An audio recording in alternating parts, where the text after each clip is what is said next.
Teachers are natural innovators, entertainers, and problem solvers.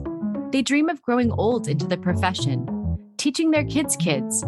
But sometimes career goals shift or change, and that makes opportunities outside of the classroom seem intangible.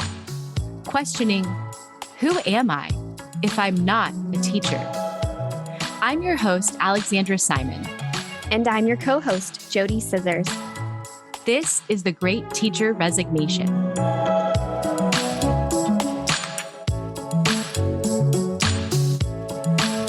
We want our listeners to know that this episode is tagged as explicit because of the sensitive topics discussed.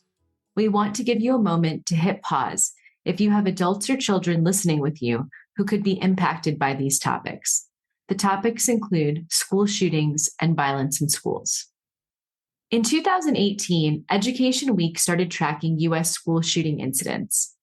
Since then, there have been 167 such shootings. This year, 23 school shootings have resulted in injury or death since we recorded this message on May 24th, 2023. We also want to recognize that 1 year ago today, 19 children and 2 adults were killed in a shooting at Robb Elementary School in Uvalde. It was the deadliest school shooting in Texas history. JoDee, we've heard it from several of our guests that they didn't feel safe in their schools. And I think you and I have both started to dig deeper into school safety throughout our time as educators, but also in the recent months since we've started the podcast. I'm wondering, how has your understanding of this issue changed your perception of safety? It has definitely changed over time since I first started teaching. And it's definitely increased my level of anxiety, my level of depression about the state in which students and teachers live in when they are housed in schools.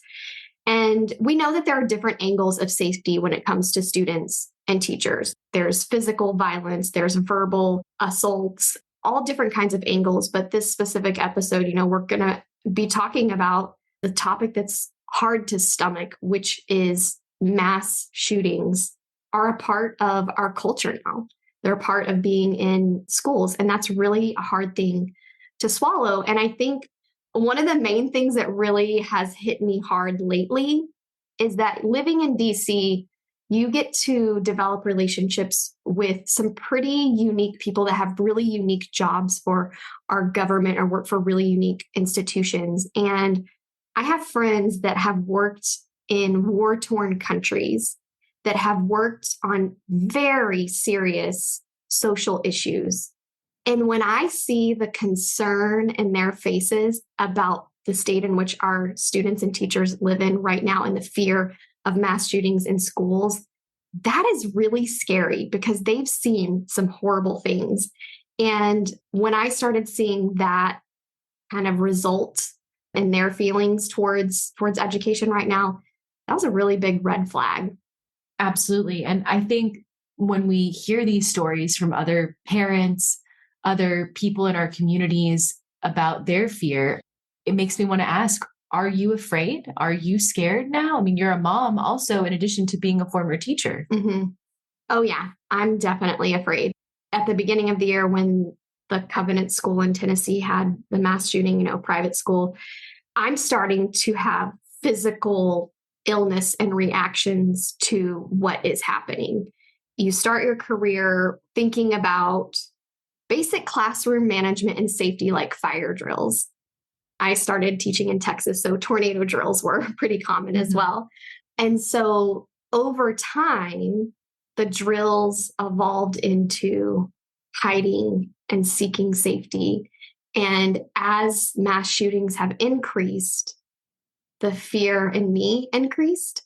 And when my daughter started going to school, it meant a lot because her safety is everything. And you, as a teacher, your first goal is to keep your kids safe. That's like first and foremost. And so now we have these external factors that can prevent you from keeping that promise of making sure that 100% of your students are safe every single day. So I feel quite a bit of fear. I don't know. How do you feel? Well, my relationship and understanding of school shootings started when I was a student. I was between 8th and 9th grade when I got cast in a show called Bang Bang You're Dead, which probably most people haven't heard about, but it's a one-act play by William Master Simone, and it talks about 3 specific school shootings, and it's from the perpetrator's perspective, reflecting back on the lives that were lost. And I played one of those students, one of his closest friends who he murdered. So at a very young age, I knew about this world that was really just starting to become more prevalent. This was 2000. And so that kind of shaped, I guess, my youth and moving into high school. I always took those things really seriously. If we ever had a lockdown drill at school when I was a student, I took it super seriously because I think I understood the gravity of these things. And I really do. We talk a lot about arts integration. And I think that can have a profound impact on someone when something so heavy is communicated in a way that people can understand. But honestly, less than a decade later from doing that show, I had my own classroom as a high school teacher. And the continued presence and increase in school shootings is something that 100% worried me as a teacher. In fact, some of my classmates in college knew that I was going to be a teacher, and they were like, I could never be a teacher. I'm too scared of something like this happening, a school shooting. But I continued on. And my second year of teaching, I remember that we had a lockdown, which we didn't know if it was a drill or if it was real. You never, they don't always plan those, and that there's a reason for that. And it was probably one of the scariest days. It ended up being a real lockdown because there was a crime that had been committed in the local neighborhood. The perpetrator had not been apprehended yet. They were reported to have a gun.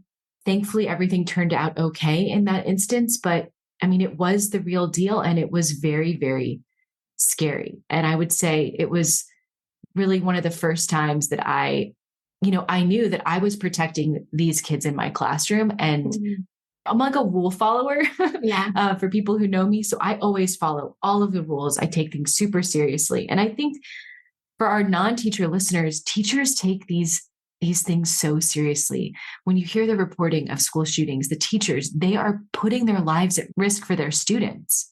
And we hear about the teachers that are injured. And so, from my perspective, I was willing to go to bat for my students, to be there to protect them. But it's frightening. And when you talk about the safety scenarios in our school and what we would do, it's frightening. I'd say the most recent thing that really impacted me and my students was actually Parkland in 2018.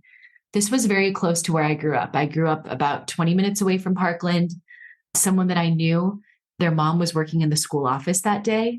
And this actually impacted my students the most as well. So I had a group of students who they were shook after Parkland because, again, in Louisiana, where I was teaching at the time, it wasn't that far away. And actually got us to start talking about what I mentioned earlier, these safety scenarios. What would we do?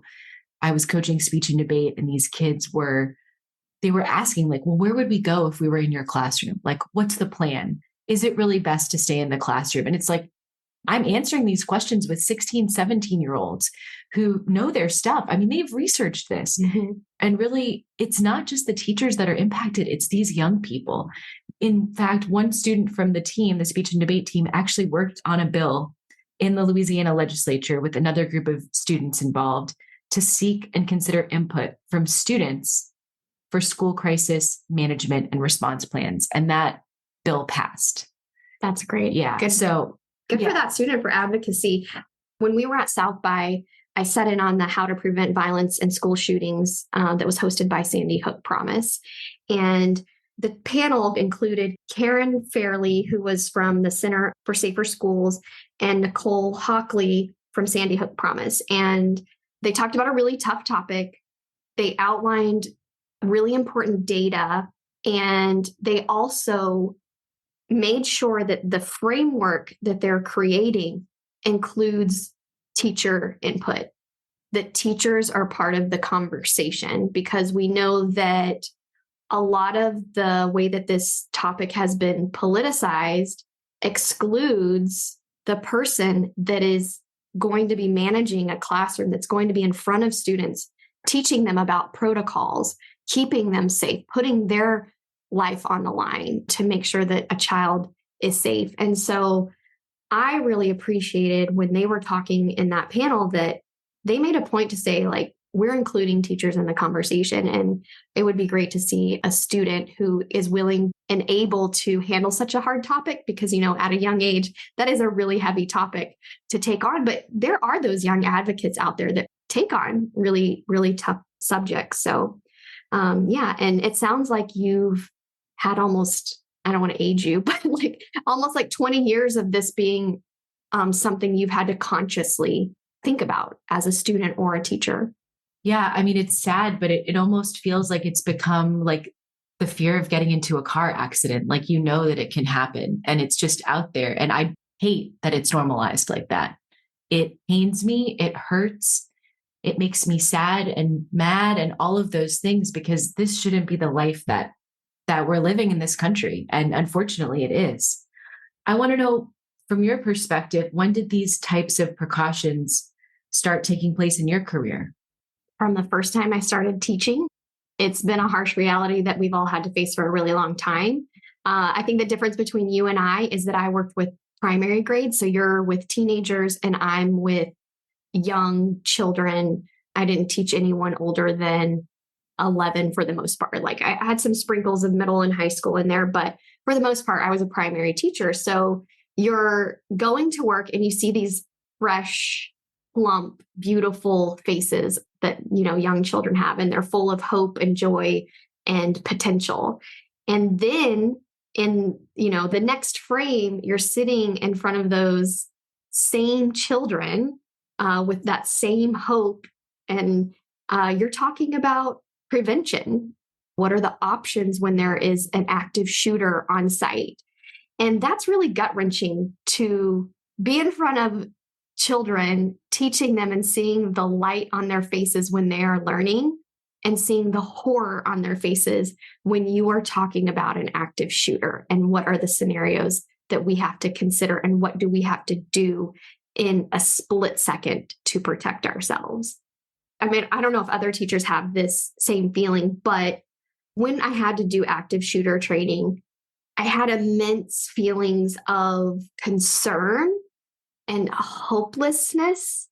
But in the same moment, I was feeling lion-hearted because I was going to do anything in my power to do anything to keep them out of any danger and put up the best fight I possibly could. So those range of emotions are really unsettling because you never want to feel vulnerable in that regard when it comes to safety in front of students. Like you need to be like fierce and know that like, I've got your back no matter what. And I remember this one time I was going through the procedures, and I'm not going to mention the procedures because I don't think we need to educate perpetrators. Teachers know the procedures and we'll leave it at that. But one of my students raised her hand and she said, "But what about you?"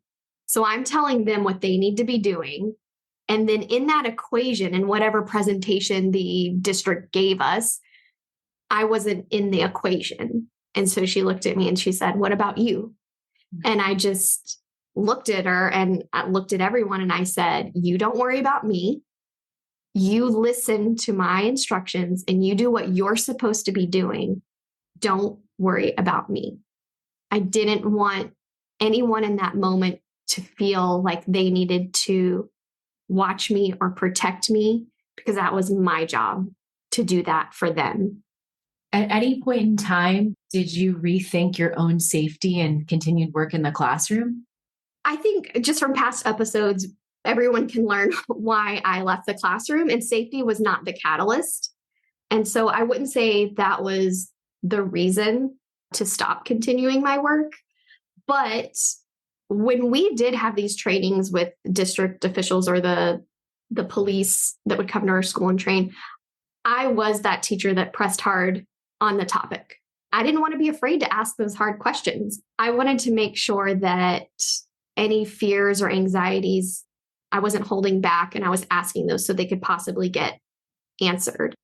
And I think that makes a lot of sense because I've worked at other organizations that have this type of training outside of education in the nonprofit world. And the people that put those things together, they're usually not working in those roles, right? So when you have someone who's training a school on safety or giving the procedures, they usually have not been a classroom teacher for 10 years. And so they might not think of those vulnerabilities like you might think of as a teacher. So, it really should be this open discussion about how to make things as safe as possible. So I'm really glad that you were able to speak up because you felt confident and that you had the tenure and that you weren't worried about any repercussions that might come of that.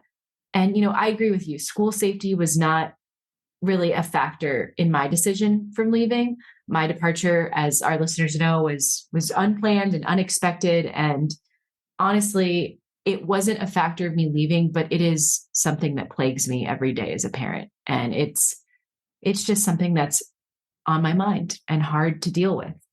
Like if I was still in the classroom right now, I don't know if my answer would be the same than it was, 3.5 years ago when I left. Like it probably would be a pretty deep factor in leaving, considering that mass shootings are increasing. We know that it's going to happen again, and there is not enough being done. It's scary. Absolutely. And I think, too, are you in a school or a district that is prioritizing this, that has the adequate training, that has the structures in place, like physical structures, the buildings, the code? I mean, we know that there are vulnerabilities. And so I think for me, if I was still teaching, that would probably be the top thing. Am I in a place where I feel supported to be able to do my job and protect myself and my students? So, we heard from other teachers that we've interviewed that their school wasn't taking certain things seriously. And so I think that to me would be the main thing, because we know it can vary school to school. But yeah, it's a huge concern for me just as a parent. So I imagine if I was still teaching, that would keep me up at night for sure. I know JoDee, and our listeners might not know, but you're from Texas. And Texas, this has been a very difficult last year for them, for everybody who resides in that state. I'm wondering, how have the Uvalde and Allen shootings impacted you personally? Well, someone recently said to me that, these mass shootings must really be hitting home for you because of Uvalde and the mall shooting in Allen, Texas, which was the mall that my family's shopped at for the last 20 years. My brother lives a few miles from there. So yeah, they are close to home. But my response to that person was, I didn't need it to hit close to home for it to be of significance. I was a teacher for 13 years. Before that, I was a student. I've spent most of my life inside of schools. Schools are home to me. It doesn't matter the grade, the community, or the state. If I walk into a school of any kind, it feels like home.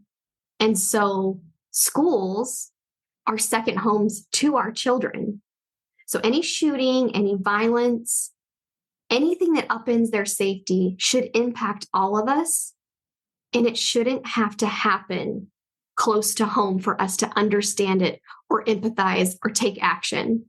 This should be something that we should care about because these are children.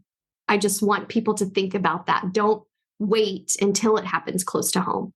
It matters now. Every child matters now. And we have to take it seriously. We do. And we know that things are not getting better right now. I feel what you're saying. The sense of urgency is not missed on me, that this is a pivotal moment. And it continues to be pivotal because we keep thinking that like this one shooting that happens is going to change everything. And it's not, unfortunately. I'm not from Texas, but I will say that both of those shootings impacted me greatly. It's not okay that families have to worry every day about whether their children or loved ones will come home from school or from the mall. We shouldn't have that on top of everything else. I wanted to go back just a minute to kind of talk about some of the things that I did learn in the How to Prevent School Violence and School Shootings from when we were at South by. And in the panel, Nicole and Karen gave some really important statistics. They said that gun violence is the leading cause of death in children and that suicide is second. And that's really unsettling. And we shouldn't have this mindset of when am I next? When I was in the classroom, it did start to feel like, is our school next? And that is really, really tough if you really unpack that. Like, that's not how you should live out your life. That's not how our children should be living out their life. And they pointed out that 4 out of 5 shooters tell someone about their plans, 93% planned in advance, and that every single documented case had warning signs.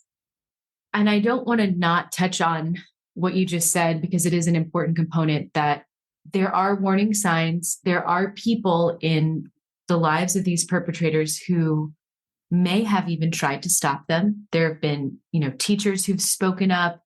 Sometimes the warning signs are taken seriously. Sometimes they're not. It's really a case by case, school by school, issue. But absolutely, we talk about warning signs and some other episodes too, in terms of mental health. Those are similar. You notice changes in behavior of people. And I'm not an expert, and we do want to bring on experts in future episodes, but we want to make sure that as teachers that we're doing the best that we can to stop anything like this from happening. But unfortunately, it doesn't seem to be, even when those warning signs are seen or when they're reported, it's still happening. So there's a lot of systems that do need to be reframed, reviewed. There are some that are working, though. I did want to mention that Sandy Hook Promise does have the Say Something Anonymous. It's like a holistic solution to school violence prevention, where you can report someone or you can report yourself. And they are seeing success in that reporting system because they're able to intervene or provide an intervention for someone who is thinking about harming themselves or harming others. And they mentioned that self-harm is starting to happen at a younger and younger age. And so as we see younger people unwell, that increases risk to themselves and to others. Turning it back to teachers and education, we know that education continues to see poor retention levels. So when we're looking at the school and mass shooting topics, the battles between mental health access and gun access, these are debated. To me, it feels like this is becoming a partisan issue. But solutions to safety of all people in schools who are at risk every minute of every day, these issues should not be partisan. They should be nonpartisan. And I really believe that we must continue to protect the second homes that you talked about, JoDee, of our youth, and the educators and support staff that have dedicated their careers, their lives, to enriching the lives of their students. So if we want to keep them in their careers, which we do, we want to keep educators who love the profession in their careers. We have to offer more support here. And understanding school safety is a topic that we will continue to unpack next time with the support of teachers and experts. For our listeners, we do want to encourage you to check out the Take Action page from Sandy Hook Promise. There are opportunities to volunteer, donate, take action, or spread the word. And the page is linked in our show notes.